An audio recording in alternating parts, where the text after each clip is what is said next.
perjuangan, pengorbanan, dan pengkhidmatan Hadrat Masih Maud alaihi salam kepada Islam. Pada masa itu juga, beliau alaihissalam diberitahu bahwa untuk memperoleh karunia-karunia ilahi diperlukan juga sedikit perjuangan, dan bahwa beliau harus berpuasa. Atas perintah ini, beliau alaihissalam terus-menerus berpuasa selama 6 bulan. Dan seringkali ketika makanan beliau datang dari rumah, beliau membagikannya kepada beberapa orang miskin. Ketika beliau hendak berbuka puasa dan meminta makanan dari rumah, beliau mendapat jawaban yang jelas penolakan. Maka beliau hanya bertahan dengan air atau sesuatu yang serupa. Dan keesokan paginya, beliau kembali berpuasa selama 8 prahara atau periode waktu. Pendek kata, masa ini adalah masa perjuangan besar bagi beliau yang beliau lalui dengan kesabaran dan ketabahan luar biasa. Bahkan di masa-masa kesulitan yang paling berat, beliau tidak pernah secara isyarat atau sindiran meminta bagian dari harta warisan. Tidak hanya selama hari-hari puasa, tetapi juga secara umum, beliau selalu memiliki kebiasaan membagikan makanannya kepada orang-orang miskin.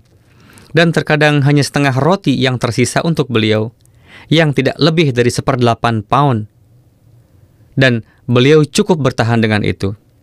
Kadang-kadang beliau hanya makan kacang panggang dan memberikan semua makanannya kepada orang-orang miskin. Oleh karena itu, beberapa orang miskin tinggal bersama beliau, dan ada perbedaan besar seperti langit dan bumi antara pertemuan-pertemuan kedua saudara tersebut. Satu saudara memiliki pertemuan di mana semua orang yang makan dan minum berkumpul, sementara saudara lainnya memiliki pertemuan di mana ada kerumunan orang miskin dan yang membutuhkan, yang dia ajak berbagi makanannya, yang sedikit, dan dia utamakan mereka daripada dirinya sendiri. Pada hari-hari inilah, Hadrat Masih Maud alaihi salam mulai berusaha dan mulai menulis artikel di surat kabar melawan orang-orang Kristen dan Arya, yang karenanya nama beliau dengan sendirinya keluar dari sudut kesepian menuju medan ketenaran. Tetapi beliau sendiri tetap berada di sudut kesepian itu dan jarang keluar sendiri. Bahkan beliau tinggal di sebuah kamar kecil di masjid yang panjang dan lebarnya sekitar 5 kali 6 kaki. Dan jika ada yang datang untuk bertemu, beliau keluar dari masjid dan duduk atau masuk ke rumah dan duduk di sana. Singkatnya, pada masa ini, nama beliau mulai dikenal di luar. Tetapi beliau tidak keluar, melainkan tetap menjalani kehidupan di sudut kesepian yang sama. Pada hari-hari perjuangan ini, beliau mulai menerima banyak wahyu dan juga terus menerima informasi tentang hal-hal gaib yang terpenuhi pada waktunya, dan menjadi penyebab peningkatan iman beliau. Dan teman-teman beliau, di antaranya termasuk beberapa orang Hindu dan Sikh, menyaksikan hal-hal ini dengan takjub.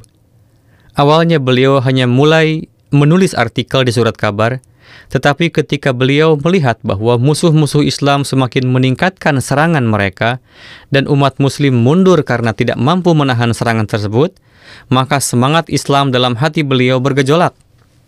Dan beliau, dengan bimbingan ilham dan wahyu dari Allah Ta'ala, memutuskan untuk menulis sebuah buku yang menjelaskan prinsip-prinsip kebenaran Islam yang tidak dapat ditandingi oleh para penentangnya, sehingga mereka tidak akan berani lagi menentang Islam di masa depan.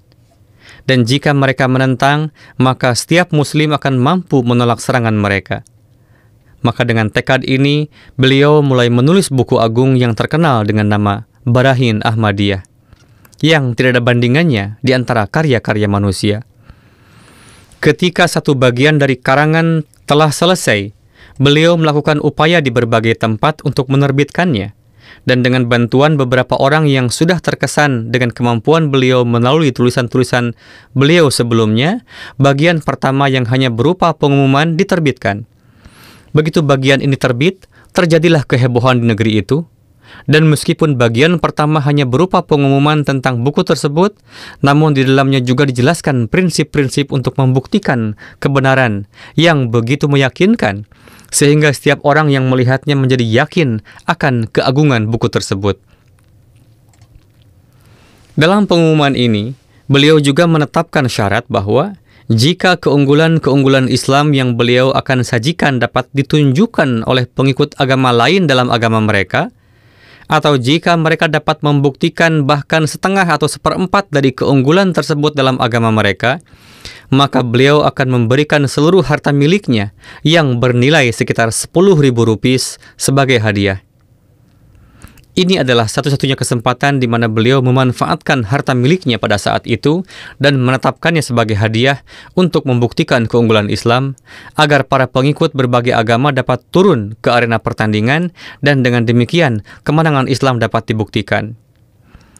Bagian pertama ini diterbitkan pada tahun 1880, kemudian bagian kedua buku tersebut diterbitkan pada tahun 1881.